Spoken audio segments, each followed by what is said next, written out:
populis dan contohnya sungguh saya tidak bisa memberikan semuanya. Jadi saya menggunakan perilaku tourism guide itu. Di sana ada ini, di sana ini.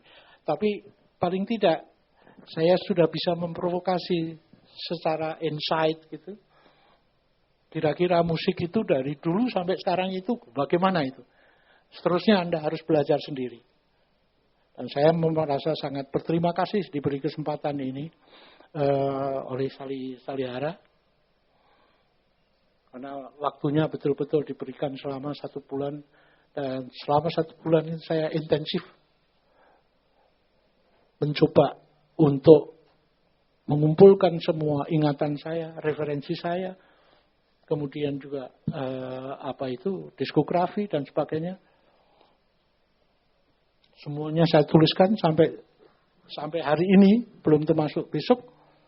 Itu sudah ada 57 kalau tidak, menurut halaman saya 57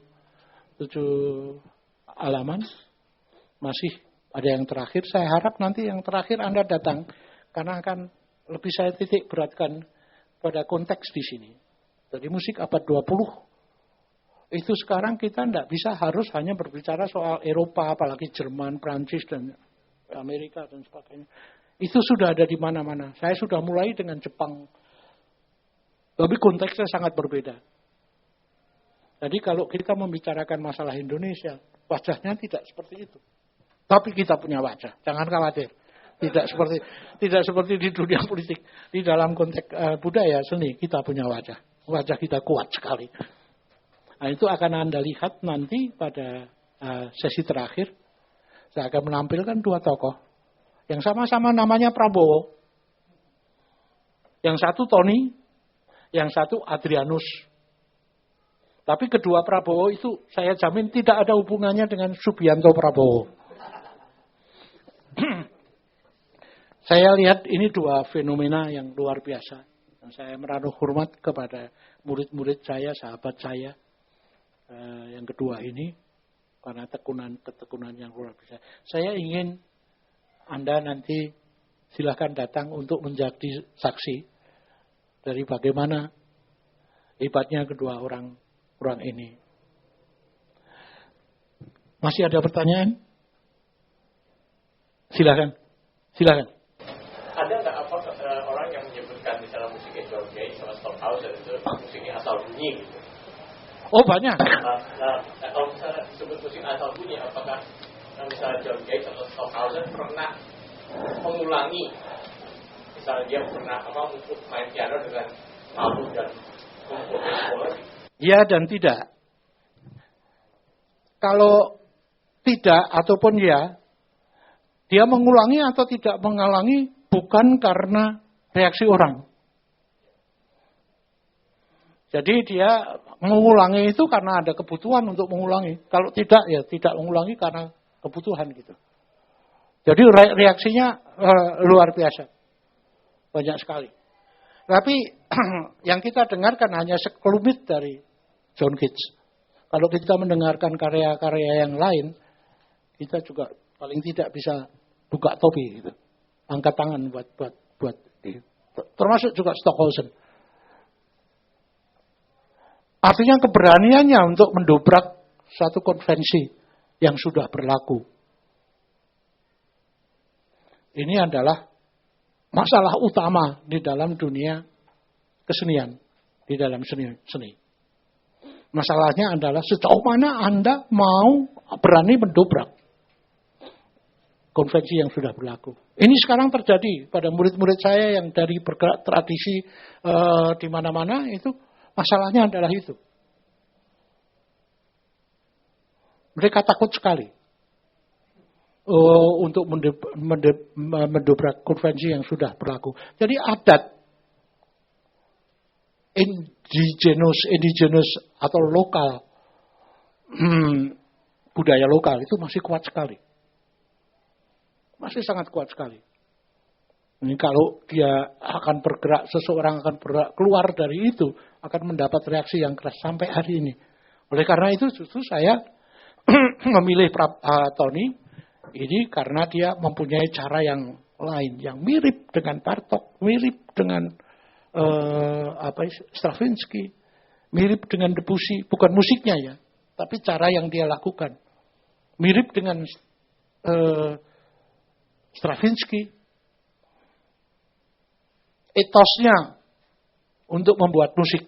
Kalau musiknya tentu saja lain ya. Ini luar biasa.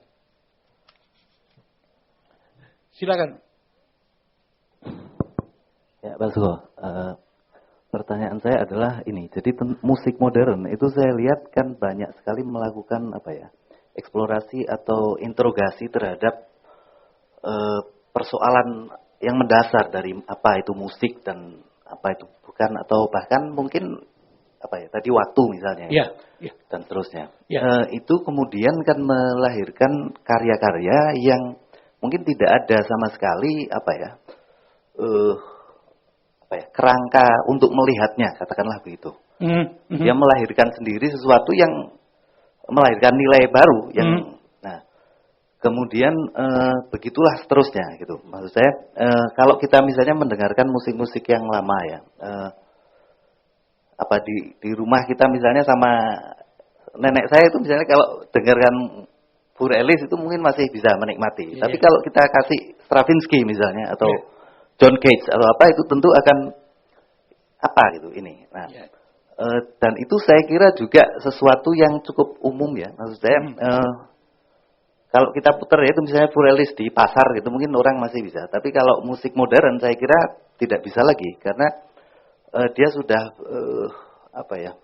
saya nggak tahu apakah ini sesuatu yang counterintuitif atau hanya soal kebiasaan saja bahwa ini sesuatu yang tadi jadi melahirkan sesuatu yang nggak ada presidennya, nggak ada kerangka untuk melihatnya, nggak ada template yang sebelumnya. Misalnya kalau tadi itu kan ada tonalitas gitu ya. Tapi ketika dia mulai keluar dari situ kan kemudian bagaimana melihatnya? Termasuk apalagi ketika lebih jauh lagi ke musik-musik konseptual seperti John Cage tadi yang misalnya 4-3-3. Itu kan artinya tidak harus orang pianis yang memainkannya. Saya siapa aja Santo, Guntur bisa naik ke panggung dan udah duduk selama 4 menit 33 detik dan seterusnya. Tapi kan ternyata pertanyaan apakah memang begitu ya? Satu, yang pertama tadi soal bahwa dia kemudian memasuki persoalan yang begitu jauh dari apa yang biasa kita hadapi sehingga di satu sisi mungkin akan mengasingkan orang gitu. Artinya kebanyakan orang kemudian tidak bisa lagi mendekati gitu misalnya. Yaitu juga misalnya salah satu alasan kita mengadakan acara semacam ini adalah untuk mendekatkan bagaimana sih sebetulnya kita memahami persoalan terutama musik modern ke depan ini. Itu satu. Kemudian yang kedua tadi yang soal itu sebetulnya soal ini musik yang konseptual tadi itu kan seakan-akan di satu sisi dia